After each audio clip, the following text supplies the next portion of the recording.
त्वमेव माता च पिता त्वमेव त्वमेव बन्धु च सखा त्वमेव त्वमेव विद्या द्रविणं त्वमेव त्वमेव सर्वं मम देव देव। ईश्वर हमारे माता है, हमारे पिता है, हमारे सखा मित्र हैं और ईश्वर हमारे सब कुछ हैं। और आज के इस सेशन में परमहंस योगानंद के साथ वार्तालाप से जो हम अ, अन्य वार्तालाप पढ़ रहे हैं और उनके बारे में चर्चा कर रहे हैं, तो आज हम देखेंगे दोस्तों कि कैसे ईश्वर को हम हर एक रूप में देखने की कोशिश अगर करें तो हमारा हर रिश्ता आध्यात्मिक बन सकता है। और जब हमारे रिश्ते आध्यात्मिक बन जाते हैं तो आप कह सकते हैं कि हर छोटी से छोटी और बड़ी से बड़ी बात में एक प्रकार का आनंद आने लगता है। और ये भी होता है कि फिर उसके बाद में हम सिर्फ उस रिश्ते में आनंद नहीं ढूंढ रहे हैं, लेकिन हम देखते हैं कि उस रिश्ते के पीछे जो ईश्वर की चेतना है उसमें हम आनंद पाते हैं। और परमहंस योगानंद जी के जो वार्तालाप है जो मैं इस किताब से पढ़ रहा हूँ, जो स्वामी क्रियानंद की पुस्तक है, इसमें हम अलग अलग प्रकार के वार्तालाप पढ़ते हैं। कुछ वार्तालाप बहुत ही संक्षिप्त है, कुछ वार्तालाप विस्तार में है, कुछ वार्तालाप में योगानंद जी एडवाइस दे रहे हैं, कुछ जगहों पे वो सीरियस है और कुछ जगहों पे आप कह सकते हैं कि एक प्रकार का हास्य छुपा हुआ है। और इस वार्तालाप में आप कह सकते हैं कि एडवाइस भी है, लेकिन साथ साथ एक प्रकार का आप कह सकते हैं कि हास्य भी है जो आप पढ़ेंगे। लेकिन कैसे हम हमारे रिश्तों को आध्यात्मिक बना सकते हैं। और शायद इस वार्तालाप को जब मैं शुरू में पढ़ूं तो लगे नहीं, लेकिन हम उस बारे में और चर्चा करेंगे। तो ये है वार्तालाप नंबर 14। और ये ओके, सो गुरुजी नियमित ऐसी शादियां नहीं कराते थे यदि उन्हें लगता था कि जोड़ा एक दूसरे के उपयुक्त नहीं है। हालांकि परिस्थितियों के दबाव में उन्होंने कभी कभी इसमें नरमी भी बरती। उन्होंने बताया, और ये योगानंद जी के शब्द हैं, एक बार एक जोड़ा मेरे पास आया और मुझसे विवाह कराने के लिए आग्रह किया। मैं तुरंत देख सकता था कि दोनों एक दूसरे के लिए अनुपयुक्त हैं। इसीलिए मैंने उनकी प्रार्थना अस्वीकार कर दी। चलो चलो डियर, आदमी ने गुस्से में कहा। और ये शब्द है उस जोड़े में से जो आदमी था उसके शब्द हैं, चलो चलो डियर। और डियर अंग्रेजी शब्द है प्रिय के जगह। और मुझे स्वामी क्रियानंद जी कहते हैं, मुझे हर्ष के साथ याद है जब गुरुजी ने अपनी बंगाली लहजे में उसके शब्द को नकल करते हुए कहा, डियर। वे दरवाजे तक पहुंचे ही थे कि मैंने आगे कहा, कृपया मुझे एक सलाह देने की अनुमति दें। आप दोनों बस एक दूसरे की हत्या मत कर देना। चलो बाहर डियर, आदमी ने कहा गुस्से में। उसने सोचा कि मैं जानबूझकर उन दोनों को अपमानित कर रहा हूं। 2 महीने बाद वे लौट कर आए। रोते हुए उन्होंने कहा, ईश्वर का शुक्र है कि आपने हमें उस चेतावनी के साथ वापस भेजा। यदि हमें वह चेतावनी न मिली होती तो हम दोनों एक दूसरे की हत्या कर चुके होते। उन्हें मालूम नहीं था कि उनके भीतर क्रोध का मानो एक कड़ा कड़ा उबल रहा था। शादी ने जैसे बर्तन के ढक्कन को हटा दिया। एक बार भाप जैसे ही बाहर आई, उसने उन्हें झुलसा दिया। और ये कहानी दोस्तों वैसे अमेरिका की है, जब परमहंस योगानंद जी अमेरिका में थे। और वहां पे हमारे इंडिया में, भारत में फिर भी जो शादियां होती है, जो आप कह सकते हैं शादी का जो प्रथा है उसे बहुत ही सीरियसली लिया जाता है और आप कह सकते हैं कुछ हद तक गंभीरता से लिया जाता है, क्योंकि ये पूरे जीवन के लिए एक महत्वपूर्ण कदम है और ये बहुत ही अच्छी बात है। लेकिन अमेरिका में और वेस्ट में, पश्चिमी देशों में खासकर,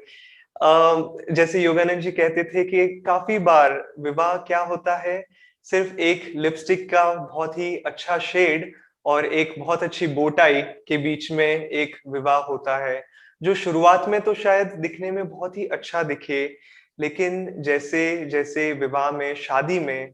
दो लोग आगे बढ़ते हैं और यदि शादी सिर्फ बाहरी रूप या बाहरी सम्मेलन के बीच का माध्यम हो, तो वो ज्यादा दूर तक नहीं जा सकता है।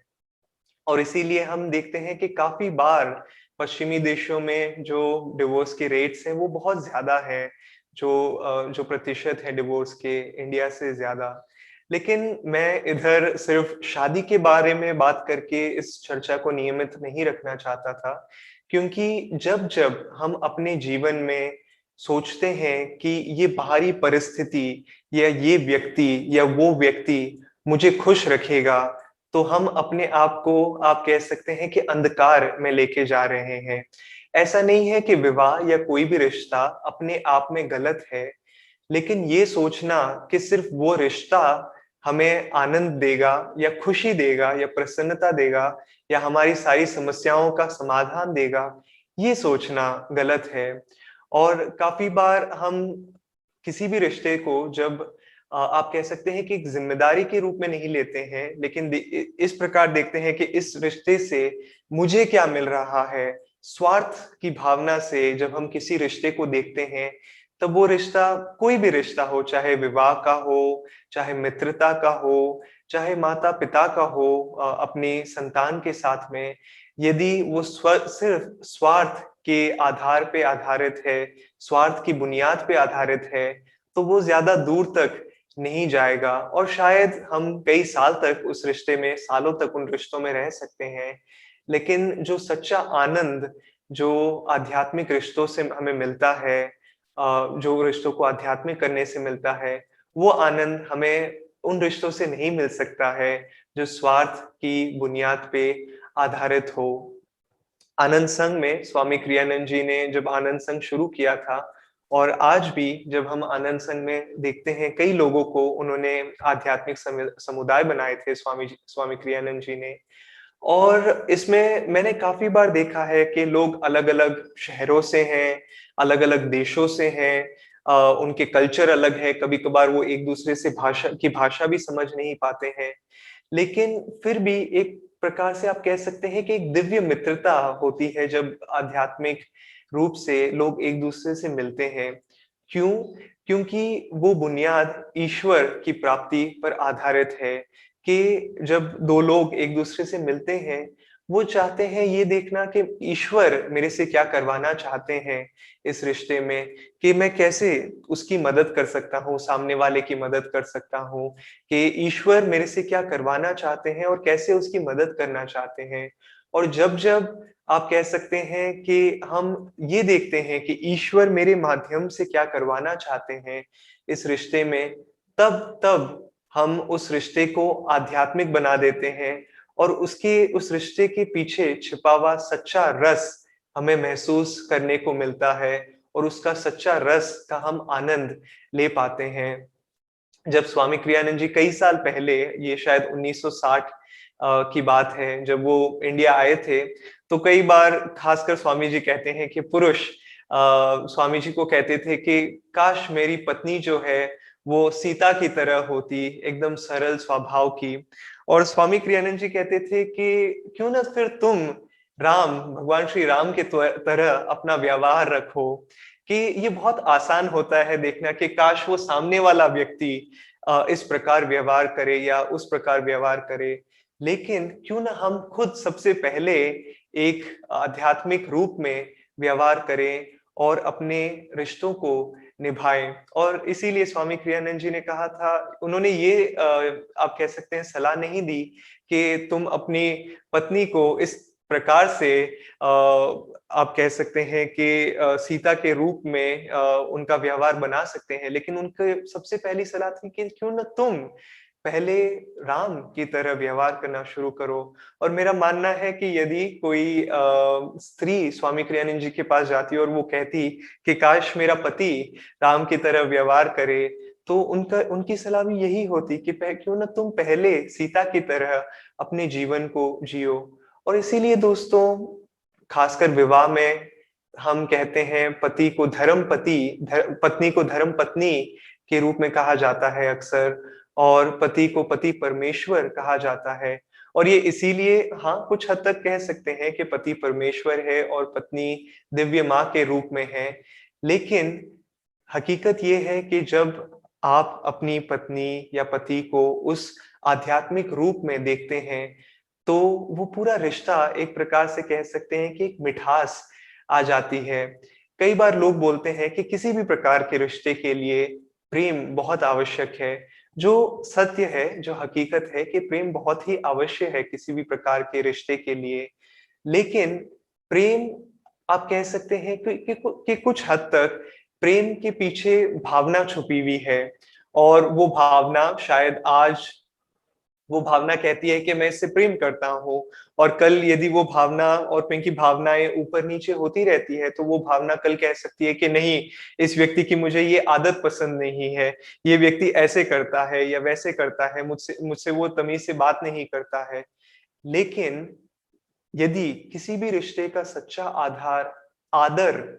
पे हो, रेस्पेक्ट, कि कैसे हम आदर के साथ में एक दूसरे से बात करें, कैसे हम एक दूसरे को आदर दें, चाहे हम एक दूसरे की बात को माने ही ना।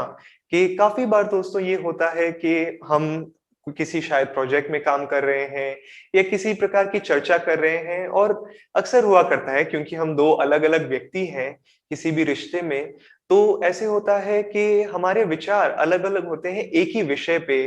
तो ये कोशिश करने की बजाय कि कैसे हम कठोरता के साथ में एक दूसरे के विचारों को एक ही जगह पे लेके आए, इसकी वजह ये अच्छा रहता है कि हम दूसरे के विचार को स्वीकार करें, कहें कि ये मेरा विचार है और वो तुम्हारा विचार है, और तुम्हारा विचार मैं स्वीकार करता हूँ, लेकिन इसका मतलब ये नहीं है कि मैं अपना विचार नहीं रख सकता हूँ। काफी बार रिश्तों में, प्रोजेक्ट्स में जब लोग एक दूसरे के साथ काम करते हैं, या मित्रता में भी, आप कह सकते हैं कि एक प्रकार का वो फ्रिक्शन आ जाता है, एक प्रकार का एक दूसरे से मतभेद आ जाता है, क्योंकि हम रिश्ते को भूल के, सामने वाले व्यक्ति को भूल के, हम ये सोचने लग जाते हैं कि कैसे मैं अपना विचार सामने व्यक्त करके प्रूव करूं कि मेरा विचार सही है और मेरे विचार पे ही हमें आगे बढ़ना चाहिए। ऐसा जरूरी नहीं है। स्वामी क्रियानंद जी जब आनंद संघ उन्होंने शुरू किया था, तब उनके मन में एक विचार आता था, और वो विचार एक मीटिंग में शायद लोगों के सामने रखते थे, और फिर लोग बोलते थे कि नहीं नहीं, क्यों ना हम उसको इस प्रकार करें या उस प्रकार करें। और स्वामी क्रियानंद जी अक्सर कहा करते थे कि यदि सामने वाले का विचार आपके विचार से अलग है लेकिन गलत नहीं है, अपने आप में अगर वो कोई विचार दे रहे हैं और व्यक्त कर रहे हैं, तो आप, बल्कि ये कि आप सबसे पहले उनके विचार को स्वीकार करो, और ना कि उनके सामने कठोरता से बोलो कि मैं इधर बड़ा हूं, मैं लीडर हूं, इसीलिए आपको मेरे विचार को सुनने की आवश्यकता है। स्वामी क्रियानंद जी ने ज्यादा रूल्स नहीं बनाए थे, और मैं आनंद संघ का इसलिए उदाहरण दे रहा हूँ क्योंकि मैं कई लोगों से यहाँ पे संपर्क में रहा हूँ, और मैंने शायद ही कभी देखा होगा कि लोग एक दूसरे से बिना आदर के या बिना इज्जत के बात करते हैं। तो इसीलिए मैं ये उदाहरण देना चाहता हूँ कि जब स्वामी क्रियानंद जी को परमहंस योगानंद जी ने लीडरशिप पोजीशन में रखा था, तो उन्होंने कहा था कि ज्यादा नियम मत बनाओ। जब हम ज्यादा नियम बनाते हैं, तो जो आंतरिक आनंद होता है, जो स्पिरिट होती है, वो मर जाती है। तो स्वामी क्रियानंद जी ने आनंद संघ की जब शुरुआत भी की थी, तो दो मुख्य रूल्स बनाए थे, सिर्फ दो। और उनमें से एक था कि people are more important than things, कि लोग और लोगों का जो आध्यात्मिक विकास है, वो किसी भी चीज, बाहरी चीज या बाहरी परिस्थिति से ज्यादा महत्वपूर्ण है। ये दोनों में से पहला आप कह सकते हैं कि नियम था, और मैं उस नियम के बारे में ज्यादा बात करना चाहूंगा अभी, कि जब आप लोगों के साथ में चर्चा करते हैं कि देखिए कि कैसे आप सामने वाले को आप पूरी तरह से उसको और उसकी उनका आध्यात्मिक विकास या उनका आनंद या उनका आप कह सकते हैं विकास आप अपने मन में रखें, और ना कि कौन सी चीज है उसको हम मन में रखें। और हाँ, कभी कभार सामने वाला व्यक्ति पूरी तरह से गलत हो सकता है, लेकिन इस समय हमें ये देखने की आवश्यकता होती है कि क्या सच में मुझे उन्हें सही करने की आवश्यकता है। यदि आप एक मित्र के रूप में उन्हें सलाह देंगे तो वो शायद आपकी सलाह ज्यादा अच्छे से सुनेंगे, बजाय ये कि नहीं मैं जानता हूँ, मुझे पता है। स्वामी क्रियानंद जी ने कभी भी अपने जीवन में जब वो सलाह देते थे लोगों को, उन्होंने कभी ये नहीं कहा कि मैं योगानंद जी के साथ में रहा था, तुम नहीं रहे थे, तुम्हें क्या पता। बहुत सरल होता है इस प्रकार उत्तर देना कि मुझे एक्सपीरियंस है। और कई बार माँ बाप भी अपने बच्चों से इस प्रकार व्यवहार कर सकते हैं कि हम बड़े हैं, तुम्हें बात समझनी चाहिए। क्या ये सत्य नहीं है दोस्तों कि बच्चे भी अपनी ही जगह पे बहुत ही समझदार हैं। कई जगहों पे बच्चे इतने समझदार हो सकते हैं जहां माँ बाप उस जगह पे उस कार्य में समझ न दिखा सकें। तो ये दिखाने की बजाय कि मैं कितना बड़ा हूँ, यदि हम एक मित्र के रूप में चर्चा करके एक दूसरे की मदद करें, तो हमारे रिश्ते मीठे हो जाते हैं और एक प्रकार का रस आ जाता है, जिसमें आप कह सकते हैं कि उसके ठीक पीछे ये जो पर्दा है, शायद आप अपने माँ से बात कर रहे हैं या पिता से बात कर रहे हैं या अपने बच्चे से बात कर रहे हैं या अपने मित्र से बात कर रहे हैं, लेकिन हर समय आपको लगता है कि ये एक पर्दा है, और इस माँ या पिता या संतान के पर्दे के पीछे ईश्वर छिपे हुए हैं, और उनका आनंद और उनका प्रेम छिपा हुआ है। तो आइए दोस्तों, कोशिश करते हैं कि हम अपने हर रिश्तों में आध्यात्मिक रूप से वो प्रेम और सबसे ज्यादा वो आदर लाने का अभ्यास करें। और ये याद रखें, जैसे स्वामी क्रियानंद जी कहा करते थे, people are more important than things.